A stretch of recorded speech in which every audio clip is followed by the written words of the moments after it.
on, Jimmy. Who are you going to fight against when this balloon of yours goes up? Forces of anarchy, wreckers of law and order. See?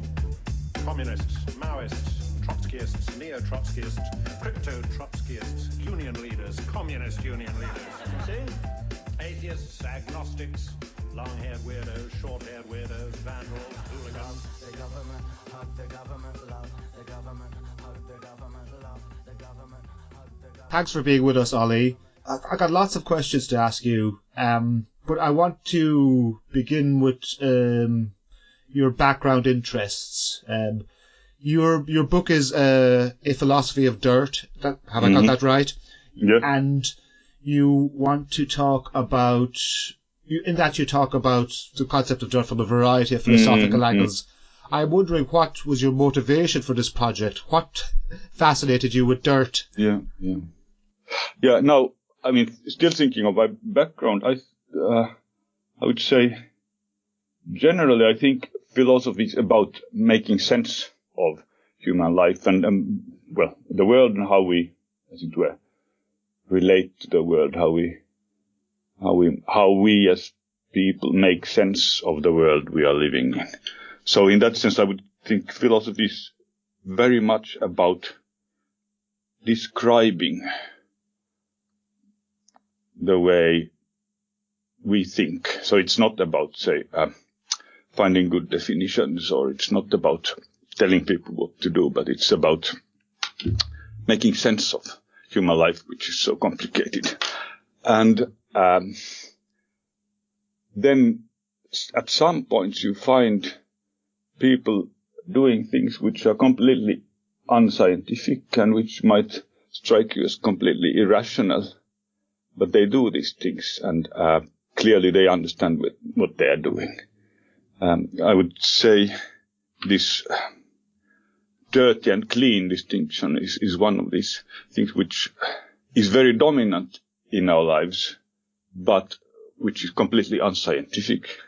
And so you might ask, what are we doing when we make this distinction? Now, especially when I was starting this work, friends and others were asking me why I was doing it. And they would ask if you can really do philosophy about a thing like that. But I would say this is a very good topic precisely because, as a concept, in a sense, it's not streamlined, if you like. I mean, it's not one of the standard concepts of science, and it's not one of the concepts you would choose to use if you wanted to outline a kind of rational philosophical worldview. So it's an interesting concept because of course the contrast between clean and dirty is everywhere in our lives. And you can't imagine a human culture without something like that contrast. And still, it has been so completely shut out from all kind of theoretical thinking. It's something that is universal, or at least the opposition between clean and dirty is something that is universal. I do want to mention something to you, and that is this is the anecdote, I think, when you're quoted as saying when you went into when your child was born, I think you were in Swansea and in Wales, and I quote, we were shown into the delivery room where the floor was adorned with a carpet. A carpet! You note that carpets in delivery rooms are not to be thought of in Nordic countries. So I'm wondering, was that also a spark to you thinking about this philosophically? Well, I mean, of course, it was at that time I was thinking of these things, so it just struck me as such a strange contrast. And by the way, now for your information, I mean the hospital where we were was extremely well organized, extremely clean, and extremely nice. So I mean, I think actually it was much better than what we had at home when our second child was. Okay. So well, I suppose there was a cultural relativism there, was there, with regard how cultures treat dirt? One thing that strikes me when I travel in different countries is that there are these differences in how they think of the difference between outdoors and indoors. Because in some countries you take off your shoes when you come in others you don't. Of course, it's partly to do with the weather too. Also, in a way, a carpet for me would be something you would usually have not in a public space. Did you find, Olli, that dirt is something that is unacknowledged in the history of philosophy or as a philosophical topic? Was it something that you had to investigate more, or is it something that's overtly studied, or is it something a bit more covert? More covert, definitely. If you look at modern literature now, you don't find a lot, especially you don't find a lot about it in what I would call the English-speaking mainstream. And I think this is mainly due to the kind of role that natural science has got as a model for philosophical thinking. Because, of course, dirt is not a physical concept, it's not a chemical concept. You don't find it in physics and chemistry books. So, if the idea is that in order for you to find out what kinds of things there are in the world, if the idea is that in order to find out that you go to the scientist, sure, then of course you don't have. Then of course the concept of dirt falls out of the picture completely. Then I would say in the kind of tradition known as the continental philosophy, there's some more interest generally in the kind of material environment, which in, as it were, material environment understood outside science as the kind of the material environment where we live. I'm thinking of people like Sartre and Heidegger. And of course also the everyday environment would be more interesting to people who write about aesthetics. Now I'm not aware that there's a huge amount of work specifically. Sorry. I have trouble with that one as well. I'm not sure. I'm not aware that there's any huge amount of work specifically on dirt and cleanliness in continental philosophy either, but it sometimes has a kind of emphasis on everyday life and the everyday environment, sure, which of course is relevant here. And I mean, I was actually thinking of another concept which is, I think, which is interesting in this connection in continental philosophy and to some extent in geography. There's some discussion, at least, about what constitutes a place. Because now a place is something different from just a geographical area or geometrical spot in space. For instance, as a person, you come from a place, and you can own a place, and you can be shut out of a place, and you can put your things in a place. So that's a kind of, so it's not something which you would define geometrically or geographically. That's a kind of network of human activities, and then the place is a kind of nodal point in that net, if you like. So in this sense, a place is something which is more than just physical. It's something which is both physical and social, or a part of social life. And you wouldn't really understand what the place is unless you have both parts of this picture. And I think something similar applies to the concept of dirt. It's something physical, but also at the same time, we would not really understand what it is unless we understood the kind of life which plays out around it. Okay, so then, when you were doing your research, when you were looking into these philosophers, who were the key thinkers that you thought informed you most, or that you thought had considered the nature of dirt?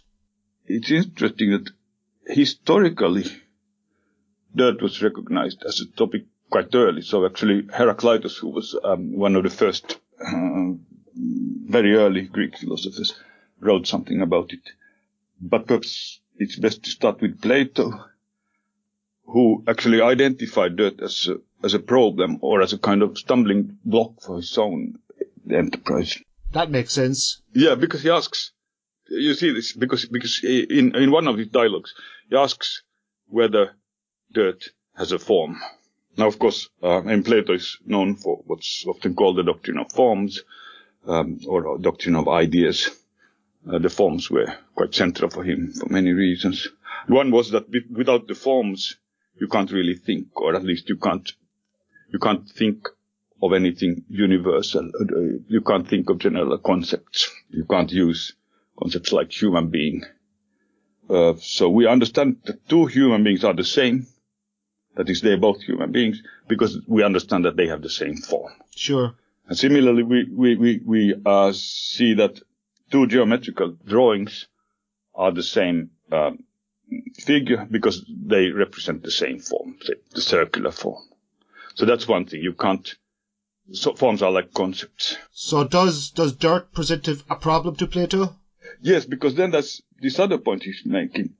Because the forms are also kind of ideals of perfection. So no one has ever seen an actual perfect circle, and if you try to draw one, you never succeed. But you can see that your circle, your drawn circle, is not perfect, precisely because you have this idea of what the circular form is. So the circular form is, in a sense, the perfect circle. And the perfect circle is, in a way, a more real circle than any circle that you'd want to draw. So the forms were concepts, but they were also ideals or forms of perfection.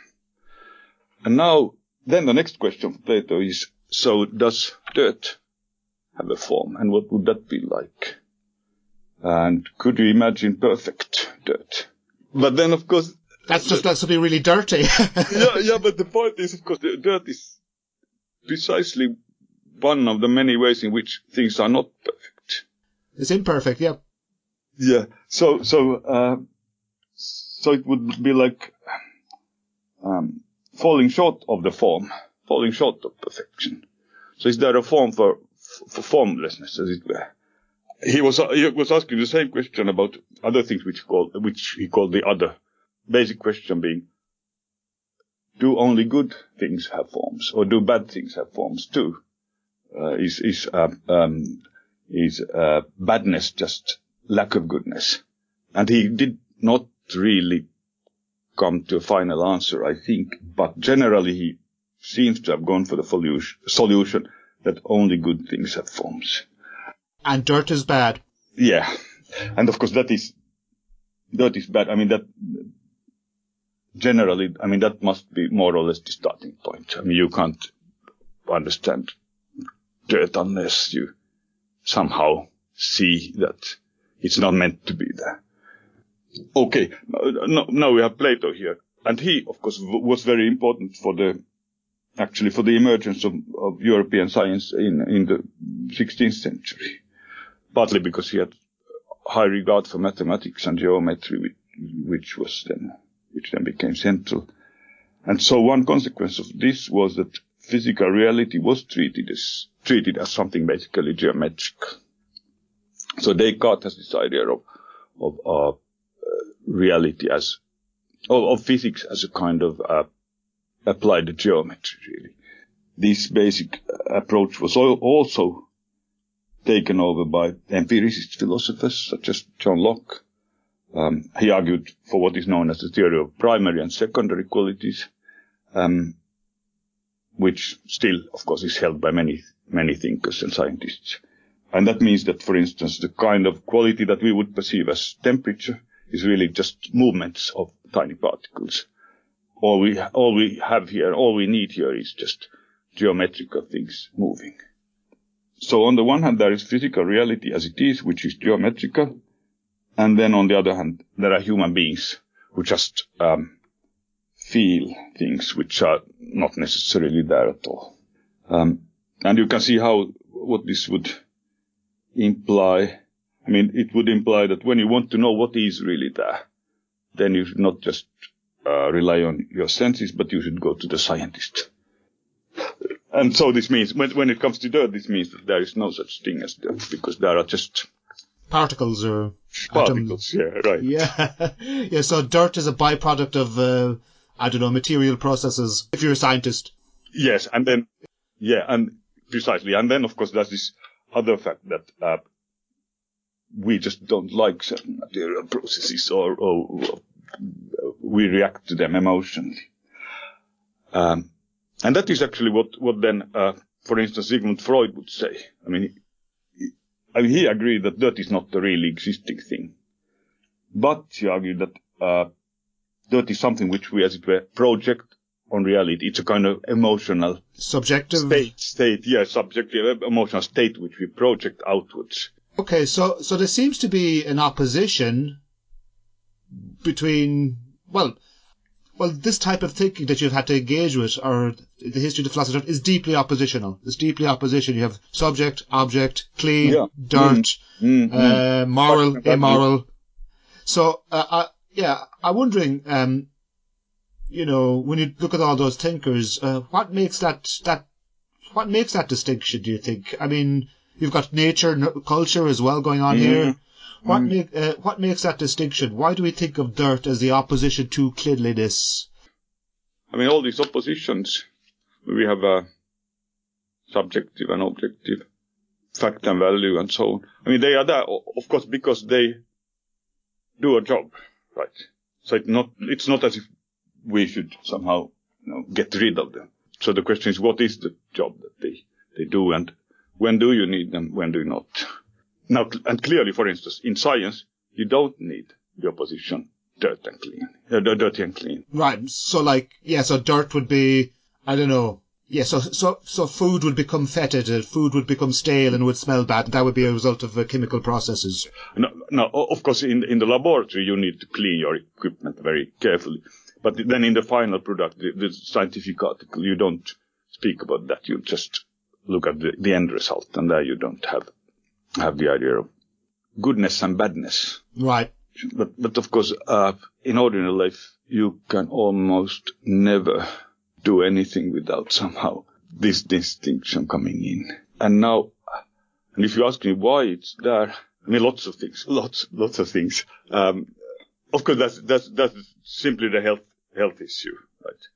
But I would not say that's the main issue here at all, because most of the time, when we clean things, it's not because of health considerations. I mean, very often we clean things because we don't like the sight of them as they are. Sometimes it's practical.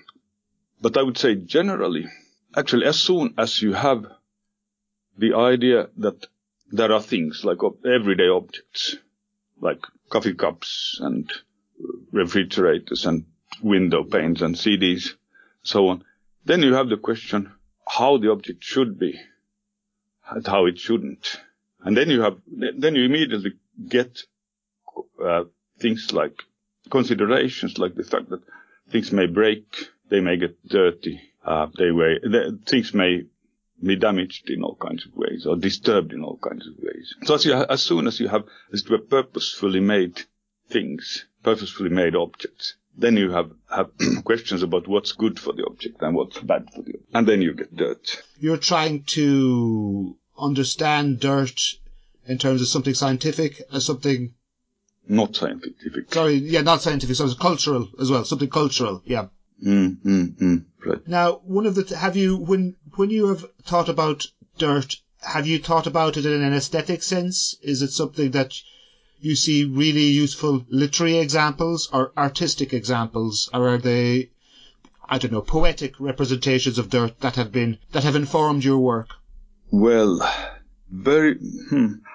mean, to be honest with you, not often really. I mean, you find when I look at literature, very often there are dystopias where everything is very clean, or they are trying to keep everything very clean, like Aldous Huxley, Brave New World. So very often I would say in art and literature, well, one important motive would be the fact that cleanliness can be, as it were, unfriendly to life. I mean, cleanliness may be hostile to life. Yeah, so we use detergents or stuff like that kill bacteria and things, and it's overly hygienic. Yeah, I mean there's a home where people live, and then you want to clean it up and make it into a completely sterile place. So I think that's a very, very usual motive in literature, and then they react against it, which in a way is a good thing because of course, for instance, Huxley was writing when there were all these campaigns for hygiene, which in some sense were a good thing, of course. Obviously they were a good thing. But then they also had racial hygiene. They had all kinds of ideas about creating more discipline in society. Part of this literature reacts against that kind of thinking. But for my own part, I think today perhaps that's not the main problem we have. I mean, you do mention Serrano, I think. Yes. And I think you kind of say in your writings that, that the dirty is everywhere, that the abject is everywhere. It's fashionable now. Yes. And the idea of abject art is fashionable, and it's interesting. I mean, I imagine there's a background idea here, which is that dirt is somehow more authentic and real than have cleaned up spaces. And when we clean things up, then we are hostile to life. But I would actually, for my own part, I would actually want to look at it from a completely different angle. I'd like to turn the tables and say that the fact that we clean things actually shows that we care for our environment. So, it means that we take responsibility for what there is around us and want to keep it in shape. Of course, in the creation story in the Bible, that's the place where God puts Adam and Eve to the paradise and tells them to dress it and keep it. So the idea, that's this basic idea that we are responsible for our environment. And of course that is both, as well, on all fronts. It's aesthetic, it's practical, it's enhancing the growth of things and so on, and also keeping order. There seems to be a sort of a tradition in thought that, how can I put this? I mean, in philosophy, for example, I think of someone like Diogenes, the cynic, and he was, I guess, kind of a counter-philosopher, if you like. He was, he's belching and farting and reveling in feces and all these types of things.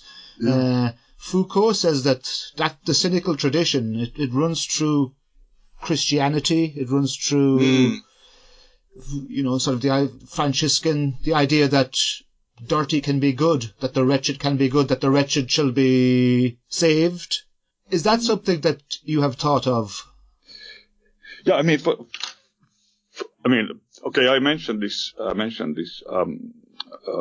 creation story, but then there are these other stories. I mean, for instance, Jesus encourages us not to think that what we eat defiles us, but what comes out of the mouth defiles us, because out of your mouth come lies and bad deceit. Things you say.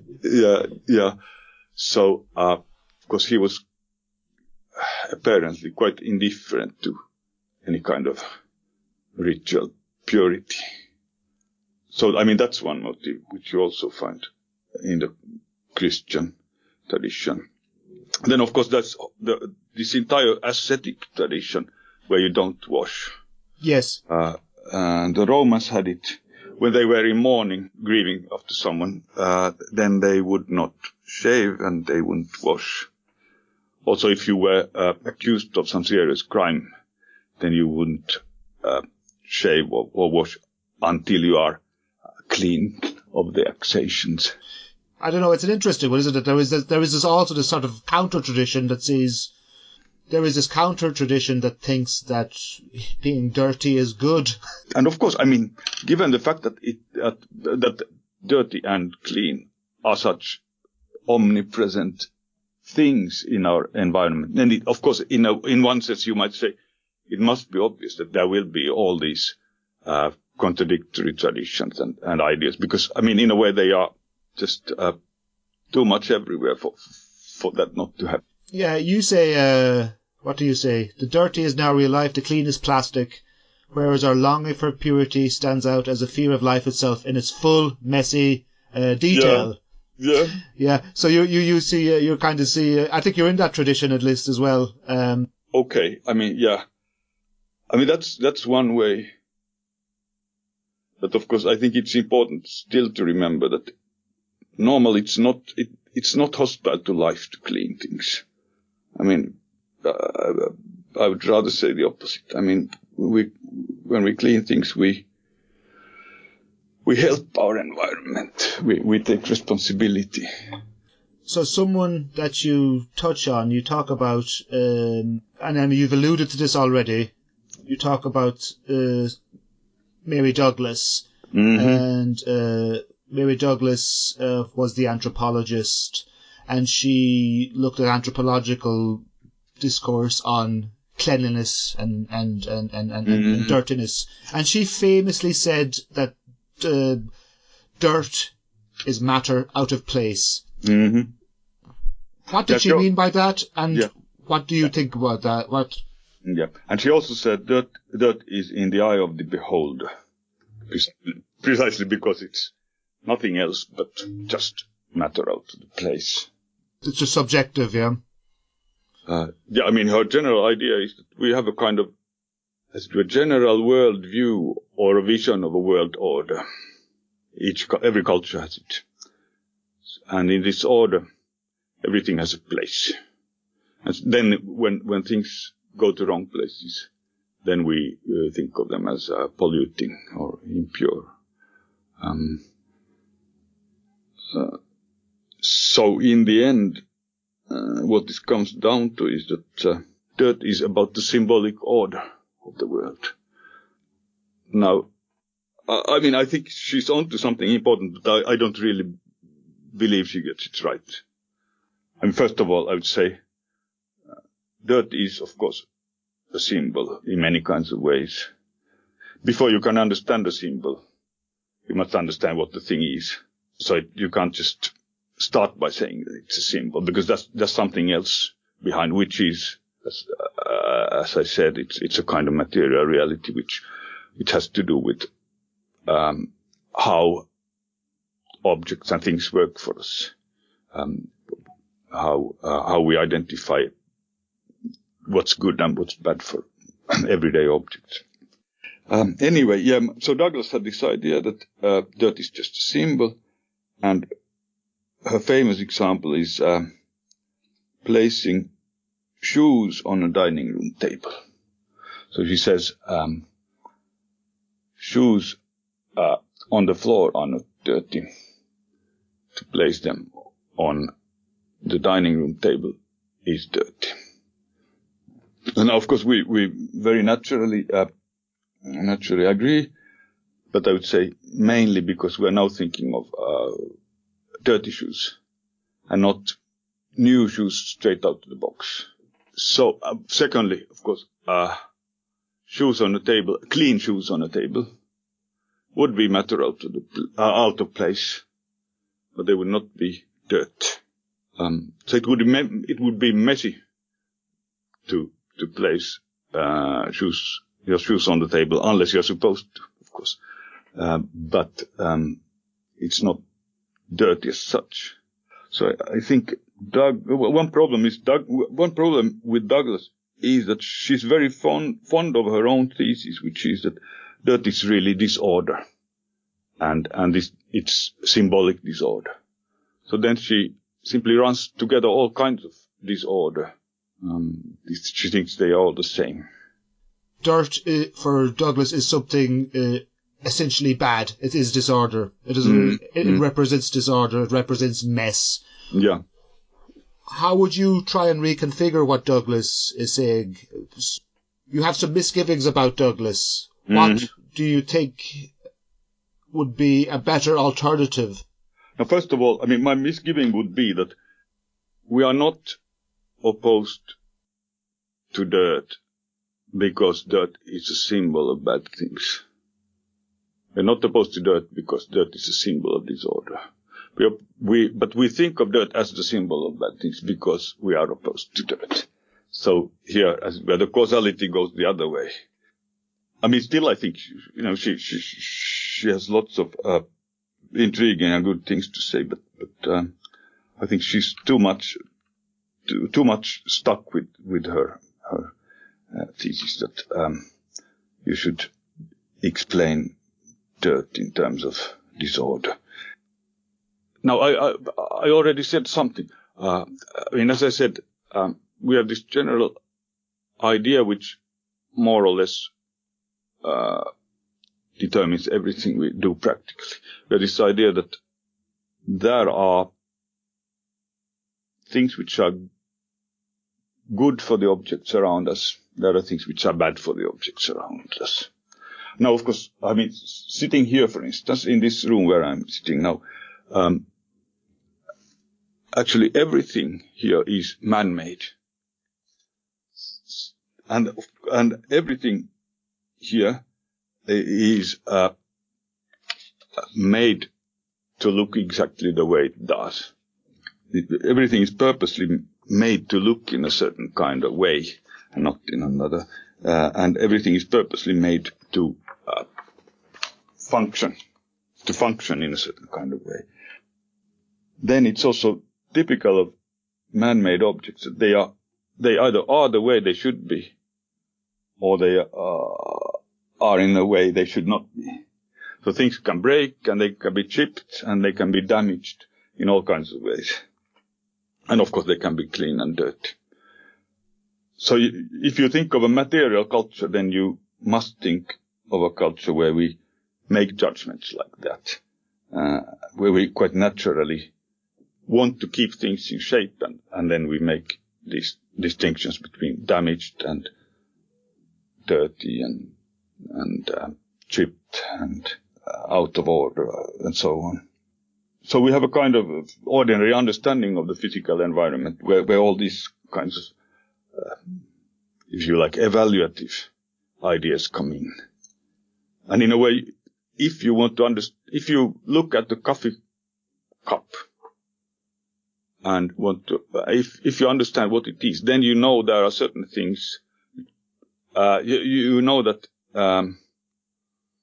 if it's cracked, it's not supposed to be cracked, it's supposed to be cleaned every now and then at least. So, in a way, to understand what an ordinary thing is also to understand what's good for it and what's bad for it.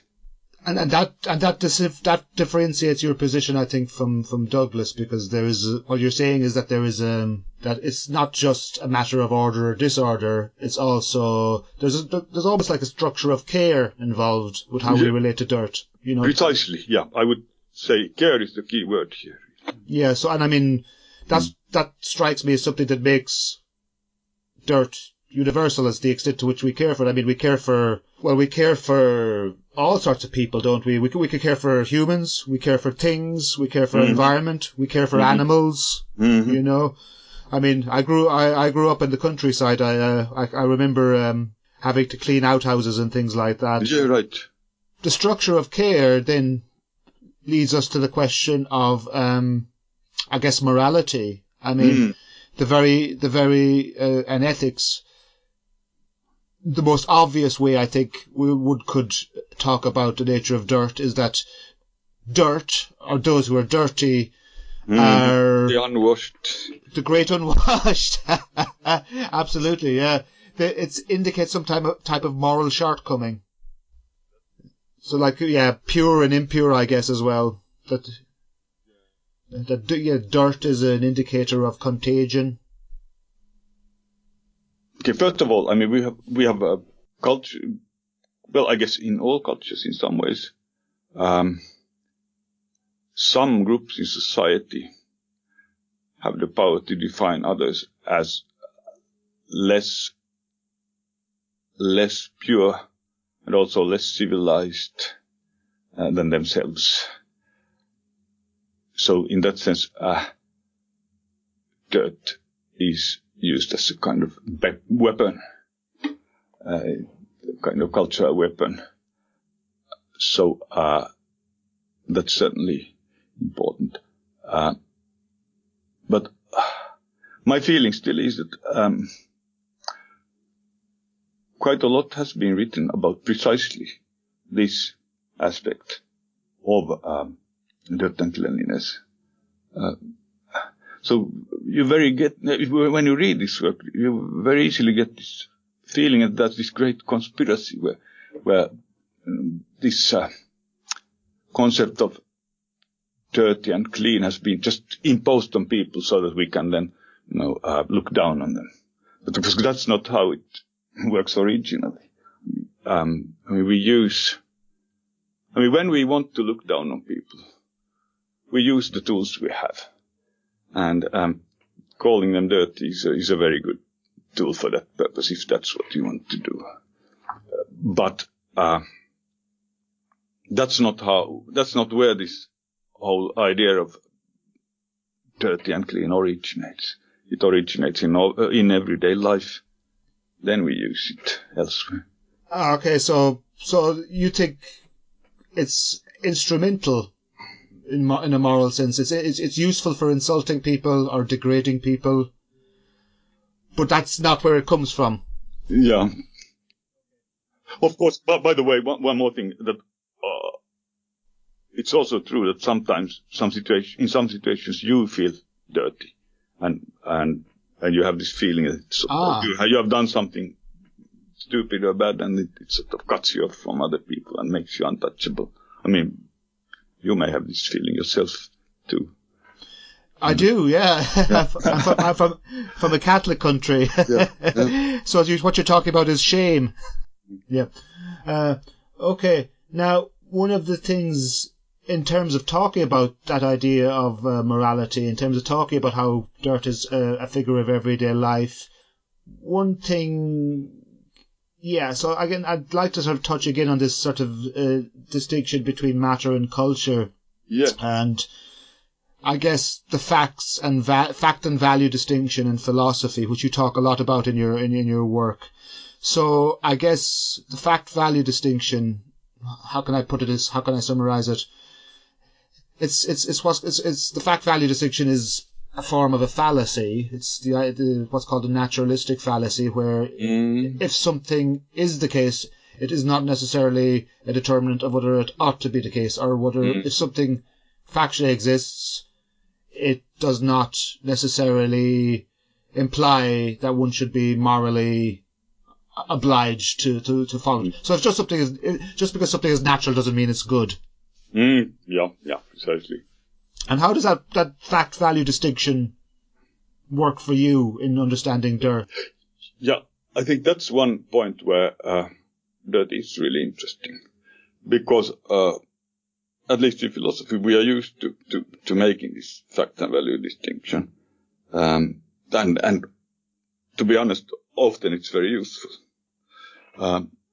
And then, for instance, we would know that science tells you that the Earth revolves around the sun, but it doesn't tell you if it's a good thing that it should revolve around the sun. Right.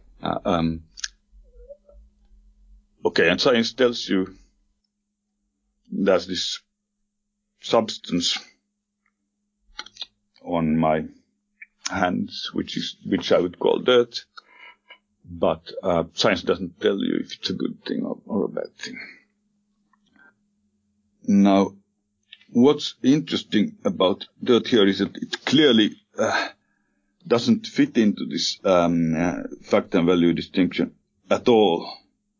Mary Douglas says dirt is in the eye of the beholder, but it really isn't, because say if you have a lot of unwashed dishes in the sink, you can't just go and say, well, it's subjective. Quite of course, right. I mean, some people are more sensitive to dirt than others, but still they would all agree that the dirt is there. So in that sense, it's not just subjective. It's there. It's a fact in that sense. But then on the other hand, if you want to understand what kind of a fact it is, then you can't really do that without taking in values. Of course, it's quite central that dirt is something that normally should not be there. I mean, if you wash your shirt because you want it to be clean, no one is asking you any questions. If you purposely go and smear dirt on your shirt, then they'd start asking questions. And you might have some good reason for that, but you always need a reason. So if you clean things, you don't need a reason. Make them dirty, you need a reason. I mean, what do you think has been your main contribution then to our understanding of dirt? Yeah, I mean, first of all, it's, as I said, philosophy is about making sense of human life. So, for instance, it's not about finding a good definition of dirt and then seeing if it applies in different cases. Because I think people already know how to use these words. So I don't need to do that. I would say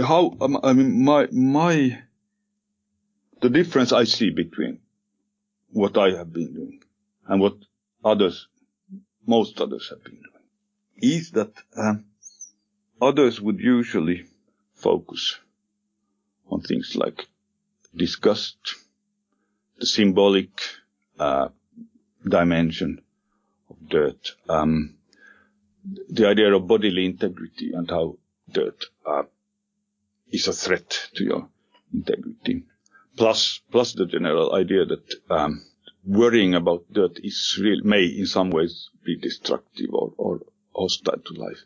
Now, I would say my approach is different. First of all, as I said, because I think it's important to emphasize that cleaning is about caring for one's environment. Cleaning is about caring for one's environment. Then secondly, I've been mainly focusing on everyday objects. So dirt is about how we care for the everyday environment. I mean, looking more closely at this, to be dirty is a shortcoming, as we already said. Then, in a way, to be dirty is like being damaged. It's a bit like being moist or wet or humid, because there's a thing and then there's something else which adheres to it.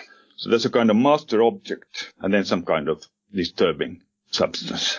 Sometimes this is a kind of practical disturbance when for instance, something is actually clogged or you have a CD and it has, you can't play it.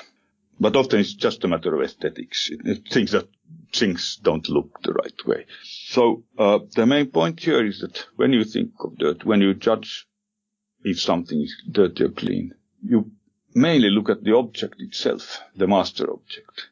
So if you understand what kind of an object it is, then you can see if it's dirty or clean. And I mean, unless you know how a CD is played, then you can't actually know if it's dirty or clean. Plus, of course, you clean things differently depending on on what kind of an object it is. So you don't use sandpaper to clean the CD. So there's a kind of distinction between the master object as it is, or as it really should be, and then the extra thing, accidental substance, which should not be there. And then this, of course, means that part of what you do when you make these judgments is that you try to assess what kind of an object. And now here's something I heard from kind of colleague who works at a big national library. And she said they have techniques for cleaning books. So they have custom-made vacuum cleaners for books, and you can even wash them and iron the pages. And now, earlier, some years ago, the ideal was still that you should try to have clean books. So the ideal would be the new books. You should clean books in the way that they look more like new books. But then some librarians have a more conservational approach, because the stains and particles, tiny particles which are there, are part of the history of the old volume. And sometimes this is quite important. For instance, traditionally they used sand in order to dry the ink. And some tiny particles of sand are still there. And that may actually help you to locate the place where the volume was made. Now, if the question is, okay, should we clean this volume completely, or should we just leave it as it is? Then part of the answer depends on what you think this actual volume is. I mean, what is part of this book? What belongs to it? And what's a kind of extra thing removed? I mean, we also make this difference. We also make this distinction between patina and stains. But of course, that's, technically speaking, patina and dirt are just the same thing, or more or less the same thing. I suppose I'm just wondering, does your research on dirt make you think of the environment, or how we can tackle environmental questions, or has it made you think of the environment in a global way? Perhaps this might be neither here nor there, but now one thing that it seems to be that I'm seeing more clearly, or the fact that the human perception of the world is, as it were, value laden in a much more thoroughgoing way than I've realized. I mean, if you think of what I said about ordinary objects, there's this idea that with an ordinary object, there's always something which is good for it and something which is bad for it. And it seems to me now that we just can't help seeing the world in this kind of way. I mean, if you like a Platonic twist on this, then I would say our perception of the world is that through the good. I mean, we just can't help thinking of the world through our ideas of what's good for it and what's bad for it. And so in a sense, I would actually go as far as to say that we have some kind of an implicit idea of a world order where things can be good and bad for the world, and things can be good and bad for us. Some sense this, of course, this strikes me as very sort of classical Platonic as an idea, but still somehow I'm just more and more familiarizing myself with that thought. I would want to have your opinion about that last thing, thing I said about, coming into a more Platonic kind of view of things. Well, I mean, what do you think of that? I mean, this idea that in a way when we perceive the world, and in a way we perceive it as we are through the good, or Iris Murdoch says something to that effect too.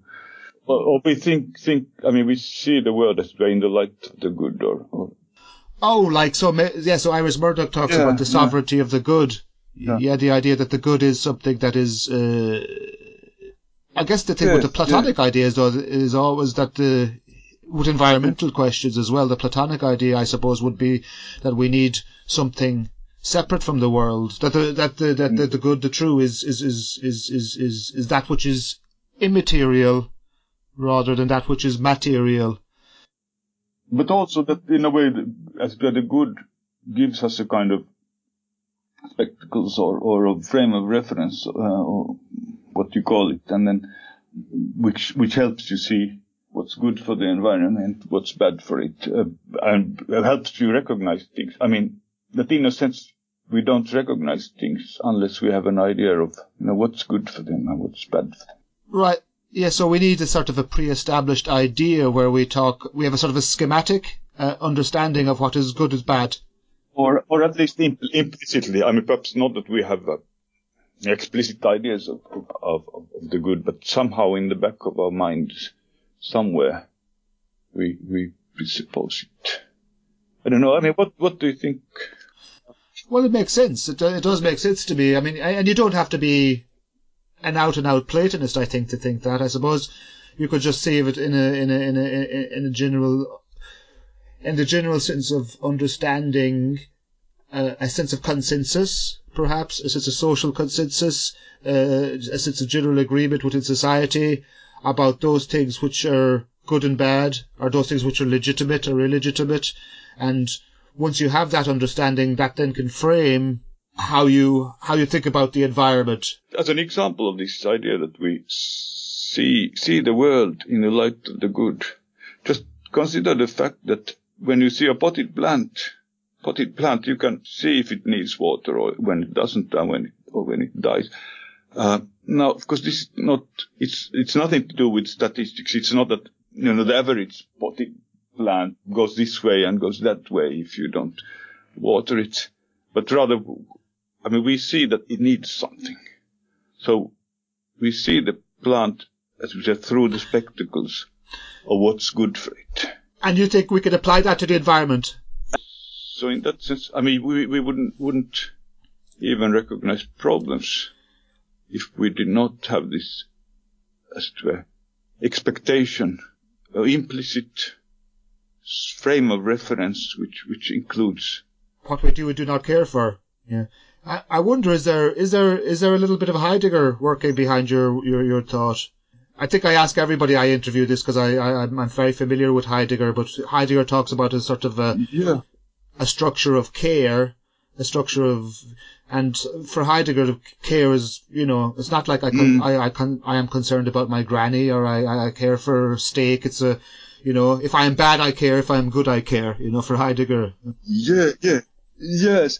I mean, I think one translation they have used is concernful engagement.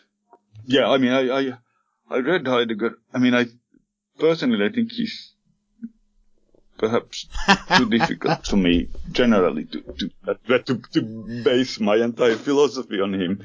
But I think the tradition generally where he works interesting things to say, especially about the environment. Someone I actually read and who made a great impact on this work is a Norwegian philosopher, Jacob Møller, and he's using Heidegger, but he's also using Wittgenstein and Marx. His main emphasis is this idea that we understand our environment through practices. He also took up this example, which I mentioned, the concept of a place. Nothing is really a place unless you do things around it. A place is the activities you do and the practices you do, rather than just the things within it, I suppose. Right. So it's the activities together with, as per physical spot, and there we are. We've talked about sort of environmental, we talked about ethics and aesthetics, we've talked about the other branch of metaphysics, politics. Has the role of dirt, have you considered the political ramifications of your analysis for... I think you should, I mean, if you have some ideas, I'd love to hear you. I mean, of course, there are political associations with this, though I'm not sure if they would have to be that way. But of course, there was this general idea that to be radical, if you are radical, then you think cleanliness is hostile to life, and if you are a fascist, then you are also very cleanly, and then you want ethnic cleansing and that sort of thing. So of course there are these popular associations in this debate. But I don't think they are very helpful. So if those distinctions are not helpful, what do you think would be helpful for... What do we need to do to surpass this brutal opposition between cleanliness and dirtiness? Well, of course, I mean, we have culture wars, right, in some sense. So any issue which is taken up, general debates, tends to become part of those culture wars. And perhaps that's something you just can't help. But I think that's something more important to do here with the ideas of dirt and cleanliness, and that is that we should be more alive to the kind of everyday experience of the material world and our everyday practices. And of course, this is something which many philosophers and researchers in the humanities have been talking about for a long time. And now, of course, in the last 50 years or so, there's been much more focus on everyday life in the humanities, in history, archaeology, anthropology, and so ethnology. And I think that's a very good development. So that we have had this kind of turn towards the everyday in the humanities, and my own feeling is that philosophy has not quite fully embraced that turn to the everyday. I mean, I would advocate a kind of rapprochement between philosophy and the other humanities. And if you like, I mean, that is a kind of political issue, because it is about, what kinds of things are meaningful and good to do. Let's leave it at that. I think that's a really good place to end. Let's leave it with a question. Yeah. Thank you very much for your time, Olli. Pleasure. Come on, Jimmy. Who are you going to fight against when this balloon of yours goes up? Thank you for listening to The Well. Our theme tune is Love the Government by Il Papa Giraffe and is licensed under Creative Commons. You can follow us on iTunes or your preferred podcast app. Trotskyists, union leaders, communist union leaders. See? Atheists, agnostics, long-haired weirdos, short-haired weirdos, vandals, hooligans.